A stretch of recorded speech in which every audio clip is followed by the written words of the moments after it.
நீங்களும் அவமானம் பட்டு இருந்தா இந்த வீடியோக்கு கீழே நான் அவமானம் பட்டிருக்கேன்னு கமெண்ட் பண்ணுங்க. ஏன்னா இது உங்க வாழ்க்கையை மாற்றப்போகும் உண்மை. நீ இப்போ எப்படி இருக்கிறாயோ அப்படியே தொடர்ந்தால் இன்னும் 10 வருஷத்திற்கு பிறகும் யாரும் உன்னை மதிக்க மாட்டார்கள். ஏன் தெரியுமா? நீ முக்கியமான மனிதன் இல்ல. எப்போதும் நீ அவர்களுக்கு எளிதில் கிடைக்கும் மனிதன் ஆகிட்டே இருக்கிறாய். நீ இல்லை என்றால் அவர்களோட வாழ்க்கை பாதிக்காது. அதுதான் கடினமான உண்மை. இந்த உலகம் யாரை மதிக்குது தெரியுமா? எப்போதும் இருப்பவனை அல்ல, தேவையான நேரத்தில் விலகத் தெரிந்தவனை. அதற்காக நீ இந்த 5 விஷயங்களை புறக்கணிக்க கற்றுக்கொள்ளணும். 1.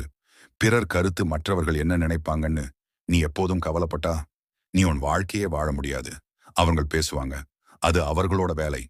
நீ செயல்படு, அதுதான் உன் வேலை. 2. மரியாதை இல்லாத இடம். நீ பேசும்போது யாரும் கேட்கலையா? அந்த இடம் உனக்கானது இல்லை. மரியாதை கிடைக்காத இடத்துல நீ இருக்கக்கூடாது. விலகிவிடு. 3. டாக்ஸிக் மனிதர்கள். சிலர் உன்னை நேராக காயப்படுத்த மாட்டாங்க, ஆனா உன் நம்பிக்கையை மெதுவா உடைப்பாங்க. அவங்கள் உன்னை வளர விட மாட்டாங்க.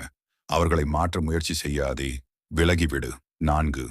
கடந்த காலம், நேற்றைய தோல்வி இன்றைய வாழ்க்கையை கட்டுப்படுத்தக்கூடாது. கடந்தது போய்விட்டது. பாடம் மட்டும் எடுத்துக்கோ, வலியை விடு. 5. பயனில்லாத வாதம். எல்லாரிடமும் நீ உண்மையை நிரூபிக்க வேண்டிய அவசியமில்லை.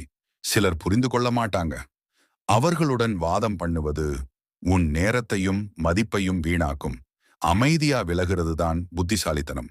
இந்த 5 விஷயங்கள், பிறர் கருத்து, மரியாதை இல்லாத இடம், டாக்ஸிக் மனிதர்கள், கடந்த காலம், பயனில்லாத வாதம், இவைகளை நீ புறக்கணிச்சா உன் வாழ்க்கை கண்டிப்பா மாறும். முக்கியமா ஒரு விஷயம், உலகம் உன்னை மதிக்கணும்னு எதிர்பார்க்காதே. முதலில நீ உன்னை மதிக்க ஆரம்பி. அதுக்கு பிறகு உலகம் தானாக உன்னை மதிக்கும். ஒரு சிங்கம் போல இரு.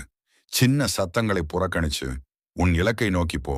ஒரு நாள் அதே உலகம் உன்னை திரும்பி பார்க்கும். நன்றி நண்பர்களே.